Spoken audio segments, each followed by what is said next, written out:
drugs, sick of fucking sick of staring at the ads on the bus. Hollywood makes me wanna puke. Hollywood makes me want to. Welcome to 2 Month Review, the weekly podcast brought to you by Open Letter and 3%, in which we traverse the multiverse of books, trying to get rid of the boring ones, find the fun again, recenter everything, and have a good time. We are reading Lanark by Alasdair Gray for this season, and we are also the only books podcast out there that's not afraid to talk about pegging, be it the Deadpool style, the cribbage style, or the JD Vance and a couch style. So we're gonna have fun this week. One quick spoiler alert, guys. JD Vance is in this section of the book, which is fucking bizarre, and I cannot wait to talk about that. But let's set the stage. I'm Chad Post from Open Letter Books, joined as always by Brian Wood, author of Joytime Killbox. How you doing, Brian? I am ascending from the lower levels of hell today, as you can see with this glorious light. Loving life, singing Bone Thugs, Wake Up, It's the First of the Month, in my head, ready to go. If you're not watching this live on YouTube, if you're listening to this, Brian has an immaculate glow behind him. It truly is like you've moved from Unthank to Provan and are getting that sunlight. The quantum sunlight. Yeah, you got to buy the quantum time for the quantum sunlight. There is so much in this section that is so good. Also joining us today, Kaija Straumanis, translator, editor, employee of Open Letter, hat wearer. Yep. How are you today, Kaija? I am excited to talk about the section. I am 30 pages short, but I'm... You didn't even get to JD. I didn't, but that's okay. I'm excited to hear about it because I'm honestly and earnestly reading to catch up. So I'm like chronically 30 pages behind for the last few weeks, but I'm excited to talk about this section and wrap this fucker up because I've got a new shower to christen and break in as soon as this is done. So that's why the hat, because I've been holding out. I'm going to be drunk by 11, I guess, because I've got a bottle of shower champagne in the fridge. This is way too much information. But it's not enough information. What is shower champagne? Because there's like that can go very different ways. So I'm just not the R. Kelly style. Just taking the term shower beer, and instead of having a beer, having a bottle anything that you could drink in the shower. But it's celebratory because the contractor finished his job yesterday. So we have a working shower upstairs. And that means I can bathe. All right. Yeah. Well, no, we've been at Chad. Everyone's been taking baths. So it's been a lot of bath water. A lot of pool trips. Yeah, a lot of pool trips, a lot of bath water. I took a very nice long shower at my mom's house at the beginning of this week. Catching up. I'm 30 pages behind on showers too. So for anyone listening, we are reading today we're covering 398 through 354, which goes up through chapter 38 of book 4 of Lanark. Anyways, Brian, you're going to jump in on the shower, but you have contractor issues, so you should be familiar with all that. Oh yeah. Wanted to sell my house about 3 months ago, but I can't because it's not done being fixed. So hooray. I'm on month 15 of a 4-month remodel. That seems about right. Well, it's just like in this section, like in Unthank, time doesn't move in decimal ways. No, this is hell. You keep saying to yourself, this is hell. Oh, no. It's way worse. It can get way worse than this. Oh, okay. I agree. It could get way worse. When they go to get on the bus and the bus is shaped like one of the human little pills that they eat. And he's like, this is hell. And he's like, nah, this is nothing yet, buddy. This is shower champagne problems, Yeah, this is nothing. At least you're living in the light, Brian. Mm-hmm. I do want to reinforce my Deadpool thing for a second. We both were able to see it this week. I want to send some shouts to River Falls Theater here in Wisconsin. Tuesday, all day, $3 tickets to see a movie and $3 medium-sized popcorn. So you can go legitimately to the movie theater and you have popcorn and a ticket for $6. And new Glarus on tap, I will mention. Yeah, and beer on tap. What are you watching? Like the theatrical release of E.T. at the time it came out, like $6 to see a movie. It was like Deadpool, right? It's like a time warp. 1983 or something. What the Right? They heck? only show two movies. They only show two Yeah. movies, and they're showing Deadpool and Wolverine, and they're showing Twisters. And when I went at the 5:20 shows, it was crowded, packed, over the gills, and Twisters sold out. Is it just a rehash of the one with Helen Hunt? Twister. Yes, it is. Yeah. I super want to see it though. I definitely really want to see it. I think it's gonna be amazing. But Deadpool, really truly, as someone who's watched a lot of Marvel movies and likes all this comic book stuff, but has not seen the recent ones, is amazing. This visual is incredible. Go watch the YouTube opening to this episode if you're hearing this on your podcast, because this is something else. No, welcome back. But I haven't seen a lot of the new Marvel movies, but I know that they kind of suck and they're all like multiverse bullshit. This movie, Deadpool, is the Kamala Harris of film. Like, it gets rid of, it's like, yeah, we were doing okay there. It wasn't the worst, but it wasn't our best stuff. We got kind of boring and old and stale and weren't really saying things correctly anymore. And the message was all muddled. Let's just fucking get rid of that and like recenter around the idea that these movies are just supposed to be dumb fun and you hanging out with cool friends that are superheroes, doing fun shit for a little bit of your life, and that's it. It is truly like, it is such a metaphor for the Democratic Party right now. I can't get past how important it is to me as for happiness reasons. This movie made me happy again. We can all just get along. So does the villain gratify themselves with a couch? Because it does. Close. It does. Close. There is. There's not. That's It's a not. time ripper, but There's a time ripper. Yeah, It's clearly a rumor, but that's a fun rumor, I gotta say. dude. So it's the best thing that's happened. I'm here for it. Well, you know, I mean, the second, okay, so yeah, everyone knows that JD Vance fucked a couch, allegedly. But the best part of it is that once all those jokes started, like the guy sends out the tweet, deletes his account immediately, and is basically leaves this tweet into the Twitter sphere to become like the greatest meme of all time. And then the AP has to be like, JD Vance did not fuck a couch. And they print this story. Yeah. Like, it has the best twist to it too. So they're like, no, in his book, they designate these pages. They're like, nowhere in the book does he say he fucked a couch.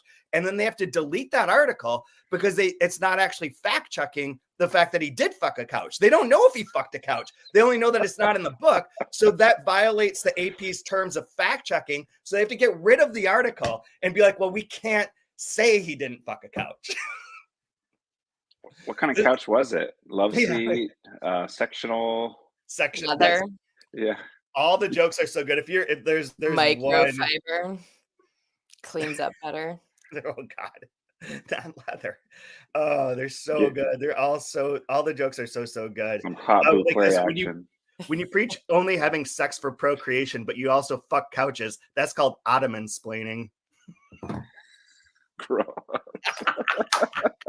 But yeah, JD Vance's meme, Deadpool, and my new obsession with cribbage, which also uses terminology that is so wrong and I love so much. You are always pegging your score. You're pegging your score, and then if you have the knob in your hand, you get a point. If you get the knob in your hand, you're doing well. Like, what the fuck is this game like that they invented way back when and put in like legitimately the dirtiest words that you could be using for like cards? I kind of imagine JD Vance is sort of like Tech Nike. He's at the store, rubbing his hand against all the couches. What's the stain guard on this one? Well, actually, sir. I mean, but asking these strange questions. They're like, all right, well, I mean, the couches, I guess. We think it's weird, but you didn't see what blanket she had on that night. So, I don't want to couch shame her, but nevertheless. These 8-way hand-tied springs. Tell me about the steaming of the wood on this sofa. Wood being the operative word there. Yeah. So anyways. So we did read a book. I think enough about that. Yeah, I have like 14 jokes that I didn't talk about last week. I do have 2 follow-ups to last week, which you weren't here, Brian, but these 2 I left on my notes and I forgot. Well, one I left in my notes, and the other one is new. First off, we talked about some of the reviews for this book, and the reviews are all like so inconclusive in weird ways. Like there'll be a lot of them that are praising. I was just looking up like regular people reviews, and a lot of them are like, you know, generally like, I like this book a lot, but 90% of them are basically like, this is a great book. I don't understand it. Shit's out of order. You'll really enjoy it. Read this book. It's fun. And it's like, that's so unsettled. Like I was looking for like people diving into like, what is the metaphor? What are the connective tissues? What are like the things between these different sections? Like, and there's none of that. But what does come up over and over again is like how confusing it is that the pieces are out of order, which I don't think that's true. And I don't think they're out of order, actually.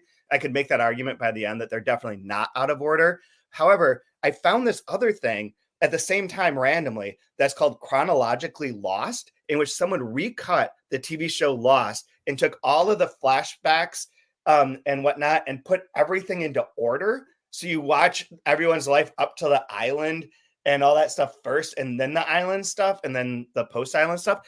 But to make it like, more understandable, I guess, but also like just to see what that looked like.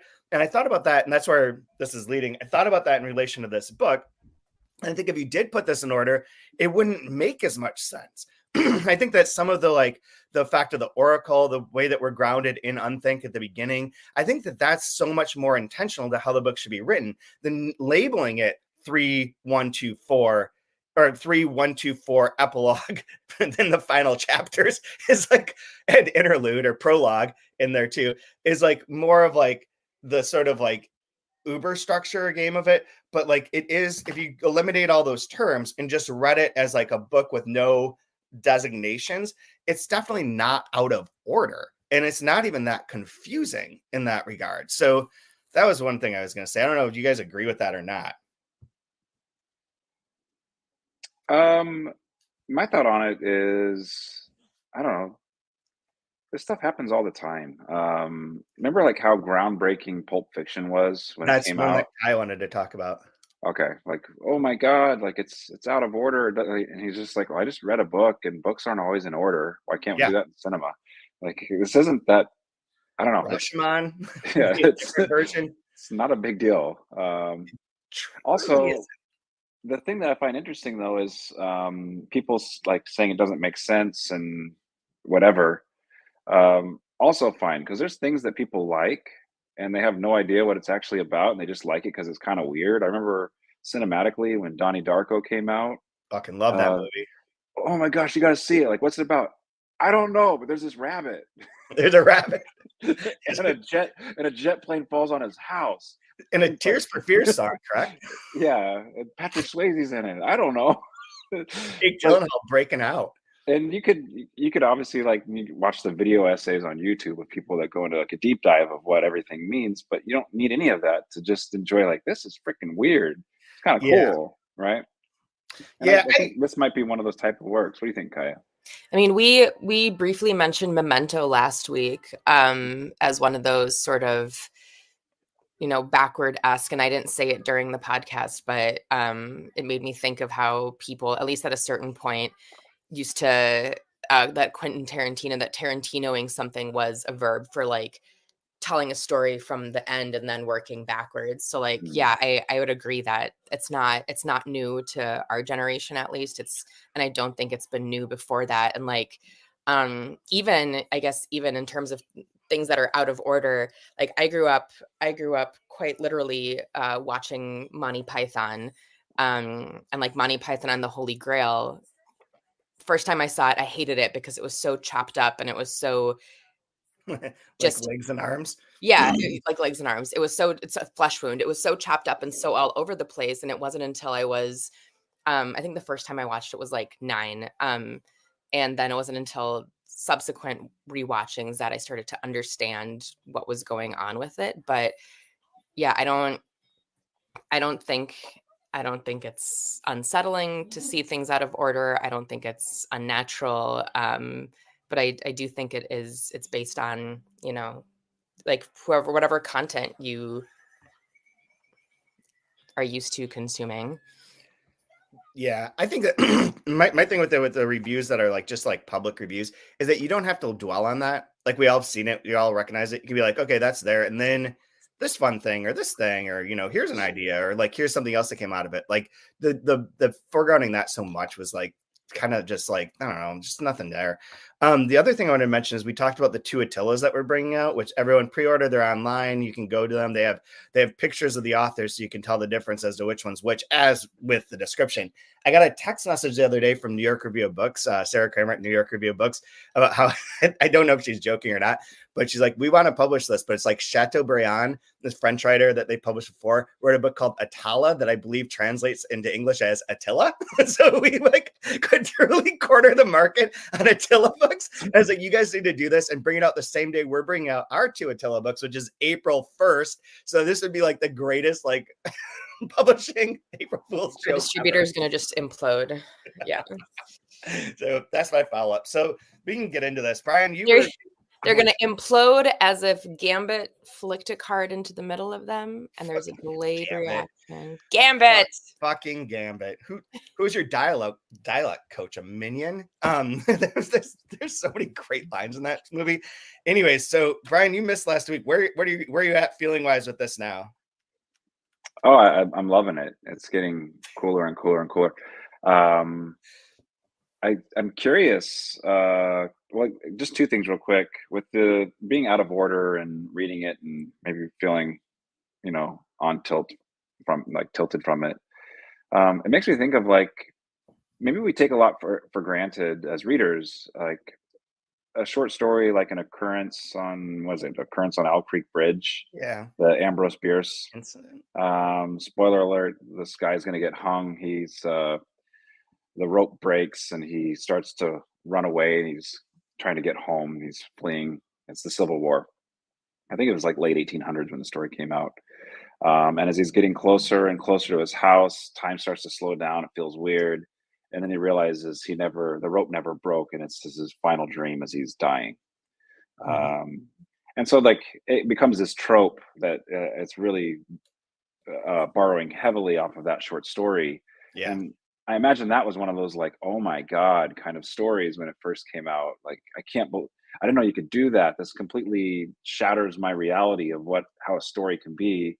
And like, we're like, oh yeah, I've seen cartoons that do that, Jacob's Ladder, whatever, like, everybody borrows from it, steals from it, whatever. I don't know what would be like the touchstone piece of literature for being fractured and out of order and chopped up and strange, but it's one of those things. I think like it's not that big a deal because it's been done so many times. It's something we understand. It may not be different for someone that's read a little bit, but I could see like if it's your first time coming across something like that, it would really fracture you. Like, this is going to be really silly, but I remember as a kid when I first read like an adult book. And by adult, just like something that didn't have pictures in it. So I was reading the novel Dances with Wolves because the movie had come out, and so I wanted to see what the book was. And I was so confused because it was telling like a point of view from a Native American and then a point of view from a soldier, and I was really confused because I thought it had to be one character with one through line.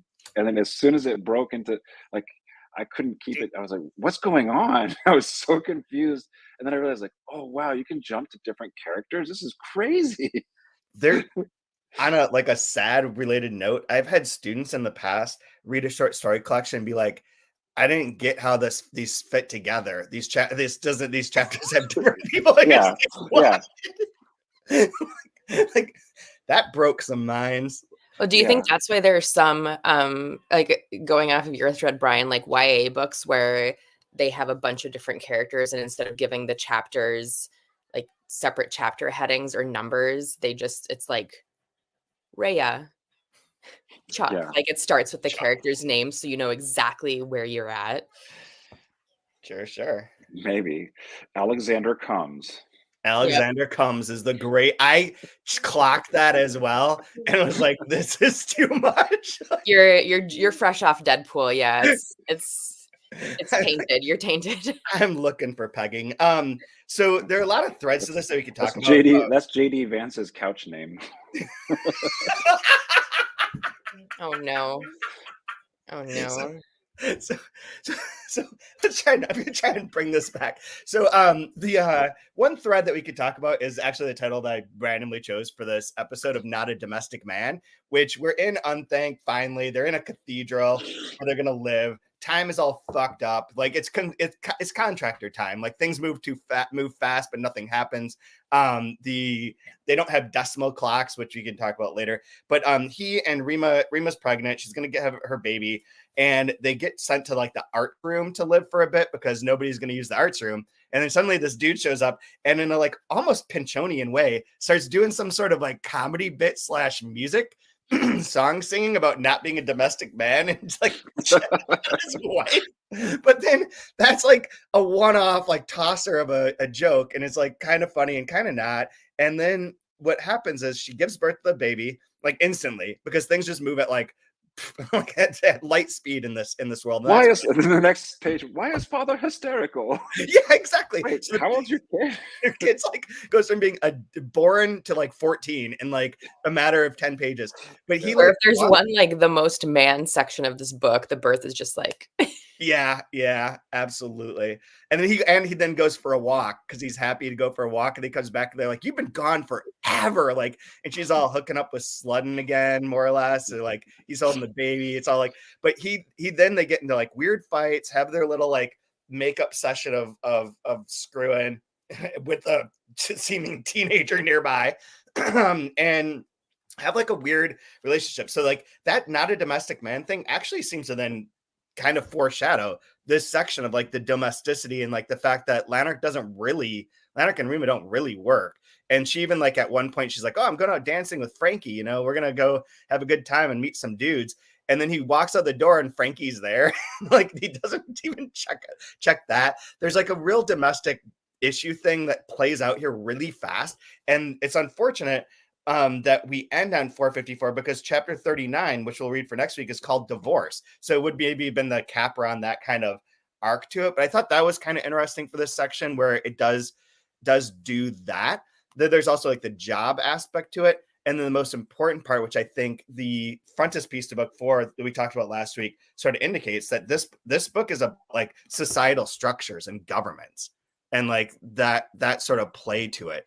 But those are the 3 things that I really like picked up on within this section and that we could follow. I don't know if any one of those appeals to you the most. Let me say one other thing real quick. Last week when one of the reviews we read, there's a guy who was like, he's like, yeah, you know, I didn't really get the Unthank stuff until page 410. And then suddenly I loved it all. And I was like, what a bizarre, like specific reference. And then when I was reading, I got to page 410, most marked up page in my book copy so far. 410 is like where it's all at. All of a sudden, everything clocks into place about like the capitalism, about structures of like money, about the way that like things are exploitative and abusive. All of this is like spot on, perfect, like takedown of like our modern world in relation to that. And I'm like, yes, I'm in 100%. This guy is absolutely right. 410. If you're having any issues with Unthank being like, I'm not into this Kafka shit, or like this is too weird, get to 410 and it will like, it does like just fall in there. And then everything after that seems to progress so smartly and fun and is such a clear satire after that moment. Agreed. Like such a clear satire. Agreed. And like this, I will say that this is probably one of the first Lanark sections that I've actually like you said, everything clicks into it. And I'm like, okay, even like everything being, yeah, definitely agree. And all the terminology starts to make sense. Yeah, exactly. There's a side note. I started reading this book by Emery McDuffie, King Goshawk and the Birds, which is also a satire. It's written in the 20s, late 20s in Ireland, and is like a satire of politics at that time. But it has some real weird similarities to this. It's also surreal. Like there's a king of the world who's like collecting all the birds because his wife likes birds, and there's a philosopher who goes to heaven and brings back like an Irish warrior to like save the world for them. But the Irish warrior comes back to the world and walks around and is like, eats all this food, and he's like, they're charging me for food. This is ridiculous. Like none of this shit makes any sense. And he's like, this guy's like, you need to work to be able to like earn money to do this. He's like, this is unacceptable. And it like goes down the same sort of path of like how the people are being exploited for the wealthy and like, and various joys are being taken away in order because they cost money and because people are trying to get further and further, more and more wealthy. Like it's got like some similarities to this. So it's kind of fun to read the two sections next to one another. But Brian, you go, take it away. I was really interested with this section with the repetition of intersections, whether it's like actually being on the road, whether it's the intersection of like man and wife, the intersection of starting family, like there's all these different intersections. And then I also noticed with all these different intersections, it felt the most postmodern in this section, where things are starting to become very broken and chaotic and meaningless and strange and yeah, and also like Kafka-esque.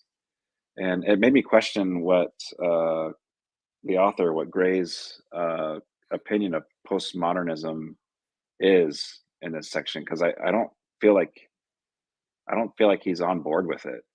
Huh. You and Kaija can go deep into the like what was Alasdair Gray's thoughts Yeah. and experiences part. This is our assignment. This is Okay. Well, interestingly enough, I don't know that that's exactly going to be explained, but if you haven't seen this yet, the end of the book that we include in this for the last episode is called Tailpiece: How Lanark Grew, and it is his interview about how the book got written and what happened with it. There might be something within there that might indicate that. He doesn't ever really reference a lot of stuff. I don't remember ever like communicating with him except via his agent when we did Poor Things and we're looking at stuff. But my sense is always that he's just an artist. Like he didn't really like prescribe anything. Like Poor Things is a very postmodern book, but also like strange. Like, and postmodernism is meaningless in so many ways as like a category, since it's like essentially all inclusive. It's like that incompleteness theorem sort of sensibility where like you can say anything is or isn't within that field.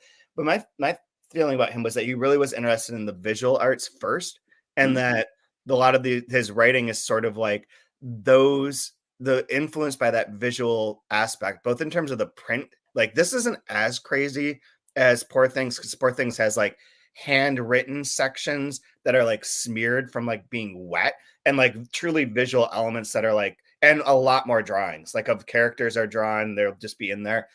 This has some of that with those frontispieces, but like the descriptions of Lanark or of Unthank in particular, like feel like at points where he's like describing a painting, like or like in that more visual world of it. And there are the ideas, but also like that mural that's described in when that whatchamacallit, Duncan's painting, like all of like the kind of Boschian sort of like shit on top of shit. Like the descriptions of the chapter house where they meet is like both symbolic but also very like visual. Like there's all the columns, people are behind the columns, they're seated in certain ways. It feels like kind of like religious in a sense, but also like paired up with that like a parliament and like all that sort of postmodern like bricolage or whatever you call, where it's like pieces on top of each other and like both visual and like and coherent. Like he seems to be right in that, but I feel like it's not like even like a like maybe to what you're saying, like that he's not like, oh, I believe in this particular thread of writing or going along this way, so much as like he's just doing his bit, and it does sit well within that sphere, although not necessarily like Pynchon or whomever else. You could just put it in there because it is weird, but maybe he's like on his own path. As you're saying that, I'm thinking of the parts where someone will say like, or Reem will be like, oh, my boyfriend's a painter, and Lanark's like, not a painter. Yeah. like, no, I'm not a postmodern. I'm not a painter. I'm not any this. of You this can't shit. pigeonhole me. Let me free. It's not a songwriter, that's for sure. Yeah. It's neither there nor here. That's interesting though, and I haven't been reading it and through that lens, but I do appreciate it and can see where you're coming from with that. Well, there's that, but there's also, in addition to it, like the bizarreness of bureaucracy and what it does to the individual. Oh yeah. And because there's like the physical bodies, how they're kind of grotesque and strange, but then in this one we're starting to see, just like, I need money. Okay, what do I need? Well, you need time. Okay, well, then I need like this like weird like what And it's like leading him down to this like stranger and stranger and weirder and deeper hell as he's like getting like funneled and churned out through this machine. Yeah. Yeah. Creature. Totally. I just flipped to this. This isn't exactly related to that, but for all of us with kids, the line on 427 where Lanark's holding Alexander, he felt like he was carrying a dwarf who kept hitting him on the head with a stick. A dwarf he could neither disarm nor put down is maybe the best line about parenting that I've read in a while. Oh man, but in terms of that thing, so in terms of like the system, it is that page 410, like that section, Yep. chapter house, where they go and talk about like what's going on, and they bring Lanark in because he's just been in the institute and met with Monbaden or whatever his name is, Monbaden, and Monbato, and they want to know if he knows anything, if he has any information, and he's like, yeah, they're gonna get rid of you guys. They're like, we're going to just swallow this city. We're really excited about it. And then they get into like a argument about whether or not cities have been swallowed or ravaged before and ones that have been left out. And they're like, fine. That's all like such a bureaucracy sort of moment. Like I can see every meeting where it's like, no, but actually this happened in the past. You could say they're a committee of contrarians, but in the margin, I have that they're a committee of Karens. Because like this is a committee of complainers, and everybody's just like their own type of Karen. Yeah, very, very, very true. But they're like, okay, so, and then what's fun from that angle, that another plot point that runs throughout here is that they're like, well, maybe there's some truth to this because there was this accident that happened outside of our town, which we know about from the previous section, and they're not cleaning it up. Like, and now we're not getting any food. And like, we're getting choked out here. And Lanark's like, yo, why don't you just take care of yourself? And like, we can't do that. He's like, just spray it into the sewer. Who gives a shit? And so they sprayed it into the sewer, creating a noxious gas that's going to kill everyone. And now Sludden has to come out into the TV and be like, okay, guys, we're kind of maybe going to die from this poison that resulted from us following Lanark's idea and putting everything in the sewer. So you need to like block up all your holes, which is like an anti-JD Vance and Tech Knight moment, but they're all got to block their holes up in their houses. And with the holes. Fill the holes. And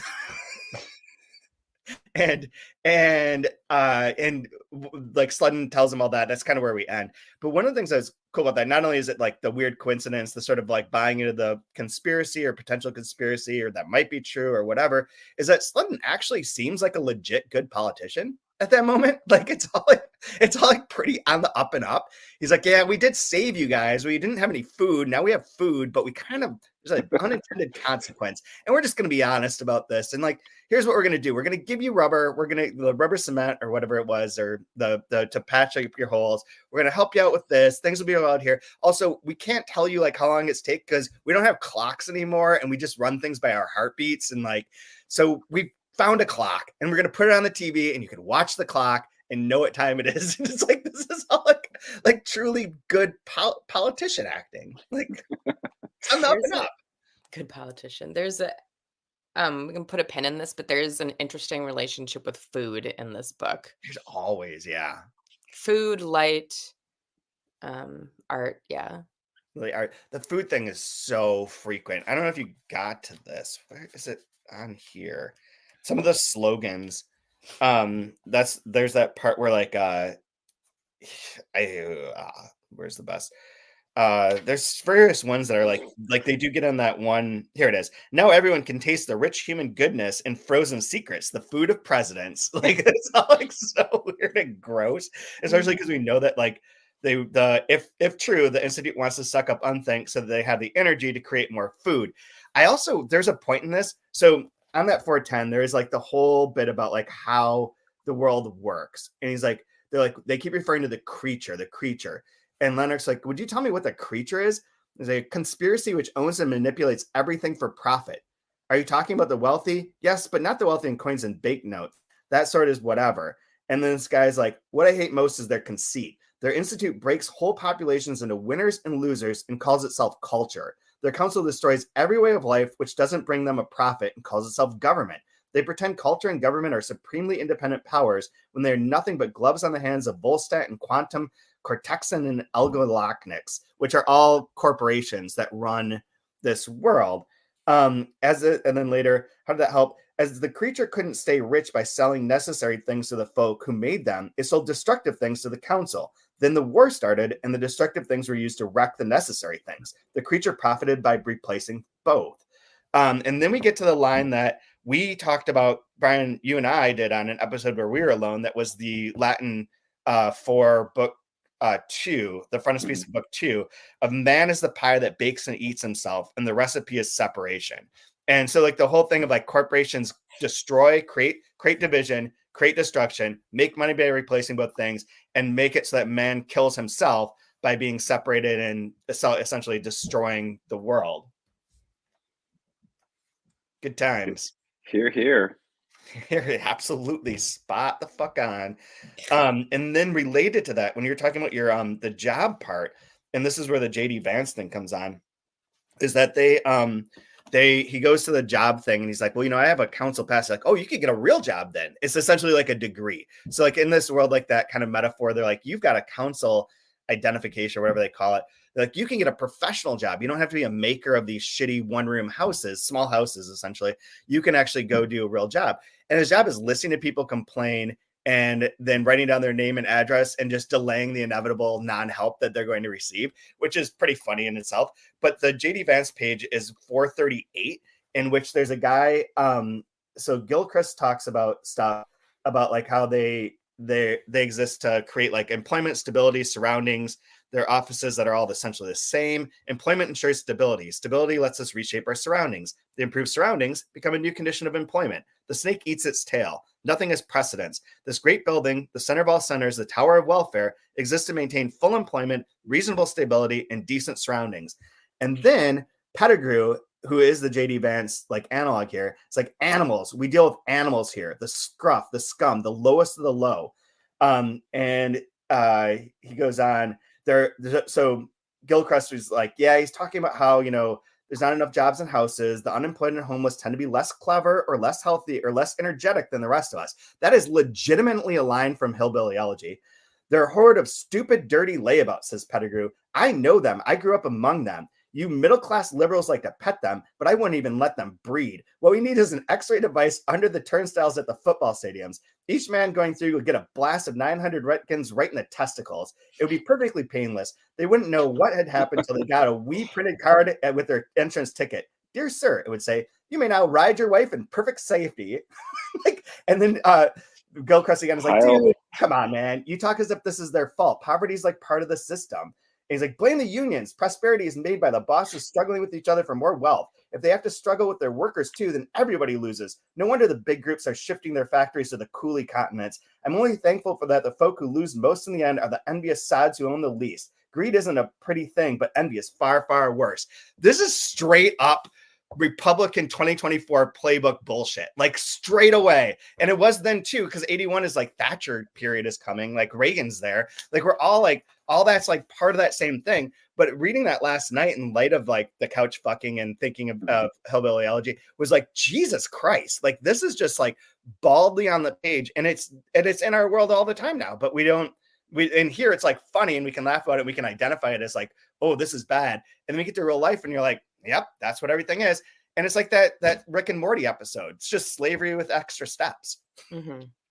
What's creepy is if you go back to like 411, so, you know, gives you how the systems work and what's going on.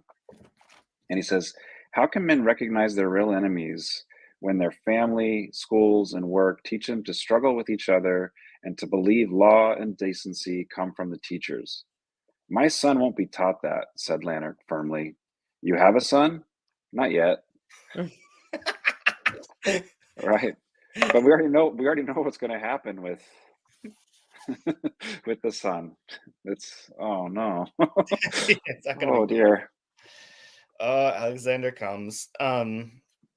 So interesting. Same as it ever was. Same as it ever was. Oh god, there's so many good lines in this section. So then so there's that aspect to it. And then we get to the advertisement parts. And that was also really funny. Related to the job thing. So when Lanark first starts his job, his friend comes in and is like, dude, can you help me? My house is too small. I live in a mow home, which I create. I build them. That's all we can have. You don't get an interior bathroom. There's like no space. We're going to have another baby. This is fucked. Like, we need out. Like, what can we do? And he's like, nothing essentially. And he's like, can you help me get a job here? What do you do? What do they pay for? Why do they pay you? And he's like, Lanark says, I think they employ a lot of well-educated people to keep us comfortable. And because they're afraid we'd be dangerous if we had no work at all. And this ties into my theory about the existence of giant corporations hiring practices, is that they essentially just hire lots of people to do not a lot of useful things, but to keep them buying in the system. That like, if you didn't have them enough people buying into the system of like this like middle management world, then things would start to shake and would fall apart at their foundation. So it's like, we'll give you like, a couple $100,000 to essentially like push spreadsheet. That's what you're going to do. You're going to use lingo and have meetings and push spreadsheets. And that'll keep you happy. You'll be able to buy the houses you want and the cars you want. And like, perfect. This is what, and then we'll just keep moving along. We're raking money out of everyone. Fuck it, man. And this then says that again. Fucking love this book right now. This is like, reading this section was my favorite thing. But after the job thing, they get to the advertisements, or I guess advertisements are before, because he's on his way there. And there's just so many ads on all the buses and everything. And they're all so ridiculous. It felt it's like very Terry Gilliam. Yes. Yeah. That part, right? That's what I was thinking of too. Like, a home is money. Money is time. Buy time for your family from the Quantum Chronological. They'll love you for it. My favorite one. Wise buyers are the best sexers. Buy her a long life and easy death from Quantum Providential. She'll love you for it. I love that that's their tagline is, they'll love you for it. Oh, God, they're all so good. Grind your spectacles with metal tea. The sex champ on the chiliism. I don't even know what that one means. Gloopy appears, or it not appears, but he's referenced. The gloops is back. But then there's this bit, the gloops. The gloops. This bit about, so he's like, Lanark's like, man, these fucking advertisements are all over the place. This is crazy. And they like read like instructions. And like, yeah, advertisements are instructions, aren't they? And then he's like, sees a poster on the bus window that says, advertising overstimulates, misinforms, corrupts. If you feel this, send your name and address to the Council Advertising Commission and receive your free booklet explaining why we can't do without it. Like, if you think this, let us tell you how you're wrong. Yeah. Re-education supreme. I don't know if there's other places to go here that you guys wanted to get into. Any areas? Oh, I had another stray one. Is the comment on women on page 427. Brilliance, straight brilliance. This guy comes in like is getting, Lanark's got Alexander's screaming and crying and upset, and so his neighbor comes in and is like, he's like, you need a drink, man. And the guy, and Lanark's like, no, not really, like, just having trouble. And he's like, or he doesn't even say that. The man's like, tell me your woes. He's like, I don't have any woes. And Alexander's screaming in his ear. And the man's like, if it's woman trouble, I can tell you. I was married one time. Like, I've got this. I can tell you what to do. I had a wife who did terrible things I cannot mention in the presence of a queen. And then this line, so fucking brilliant. You see, women are different from us. They're 75% water. You can read that in Pavlov. Like, yes. And he's like, but men are water too. And he's like, yeah, but only 70%.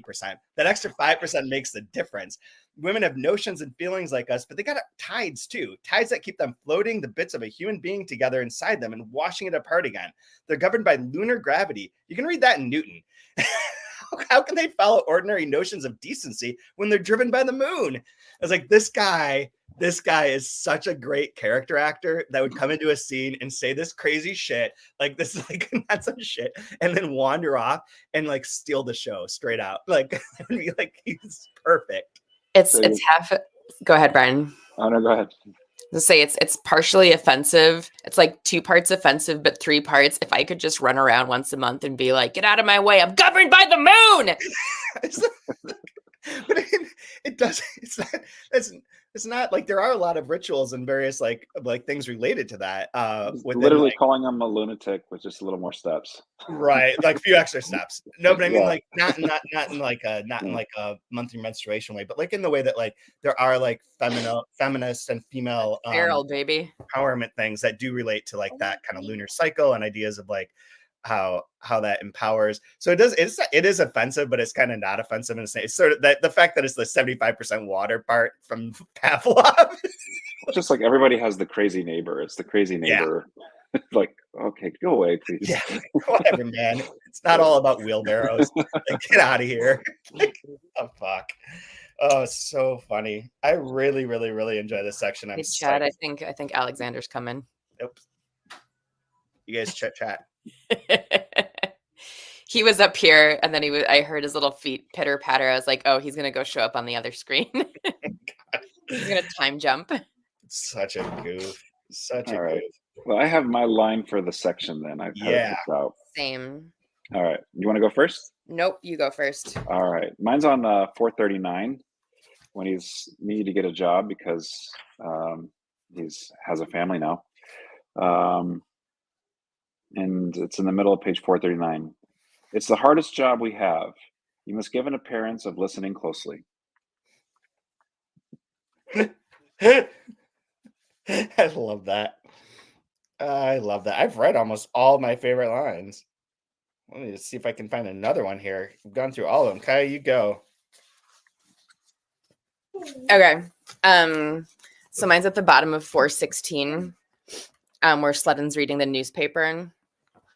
And the very last paragraph. Although respect for the president director and respect for the decimal hour are not connected in logic, they seem to feed irrationally on each other in a state of collapsing confidence.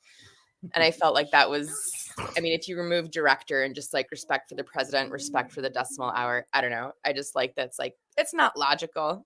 It's an infinite giggle loop of collapsing confidence. Like, okay. I think mine ties into both of yours. I'm sick of these big, vague names that power keeps hiding behind. Oh, so good. Oh, shit. I didn't look at where we're supposed to read till tomorrow. While I do this, Kaija, tell everyone about our sale that's going on at Open Letter. Yeah. So Open Letter, Alex. So for the month of August, it's Women in Translation Month, and Open Letter Books is offering a whopping 40% off on all of its titles written by women, or I should say, what's the proper way? Women or those who identify as women, as well as books translated by women. And I think that's the only. I think we only have. Yeah. Oh no. Yeah. I'm trying to be really PC about it, but 40% off on all books written by or translated by women, women identifying, female identifying persons. Yeah, there's a list which I'll drop into the notes here so that anyone that watches this later can access it. But if you go to this particular page, all the books that are listed here are 40% off. The discount comes up automatically at checkout, so you don't need to put anything in, and it will last until August 31st to celebrate Women in Translation Month, which was started by Madel Rosinski way back in 2014. So it's a 10-year anniversary of starting this as what was that time just a hashtag, and then led to a lot of articles, a lot of research. We've done a lot of research on 3%, all to lift women in translation, having their books translated. One thing that I did last year, I kind of forgot about because this year's been tough, was that last year was the first year that, according to the translation database, the number of books written by men and translated in English and written by women and translated in English were equal. It had been a difference of like 2-1 in favor of men at the start of the database, and now is like same. And like in some ways, I think that what she did and what people rallied around is part of the reason that has happened. So shouts to that. Only other thing is I have a new post up at the Mining Delkey Archive about unfinished trilogies, specifically this Alpine trilogy by Arno Kamenisch, a Swiss writer. It's really interesting. And his translator, a Scottish writer, who had moved from Northern Ireland to Scotland, identifies as Scottish. His short story collection, which I think you would really like, Brian, which is great, uses language in a weird way, somewhat even like more than Lanark. But he also, I was going to say did a runner, but that's not quite true. He decided to like just not write anymore. Like he had translated like 10 books over like 4-year period, wrote his story collection, got a lot of praise, a lot of attention, and then just gone. And has not written or translated anything since. So interesting. I think it's kind of interesting. I don't know. Who knows? It's written. It's a thing that exists. You can read it. Love a disappearing act. It's like the literature of the no. It's like Bartleby and Company from Enrique Villamatas, who that book just documents all these writer stroke history, real people that just like wrote and then just were like, no, I'm good. I'm not doing this anymore. I'm out. Fuck words. Is that the sort of equivalent of quiet quitting, except you're just like just speaking voice quitting? Just writing quitting, pen to paper quitting, pen quitting. I don't know. Anyways, okay. So next week we go up through page 518, which is through chapter 41. That's the penultimate episode. So we're really rushing towards the end here of Lanark. And this is the one that will get us through divorce, but also get us through the epilogue, weirdly enough. After which the book will continue. Because this is the way things are working in Lanark. Any last thoughts from anyone? If not, rate and review us. Give us 5 stars always. Tell your friends, tell your neighbors, tell your crazy neighbor to listen to the podcast. And tune in next week, and we'll be back with more Lanark talk.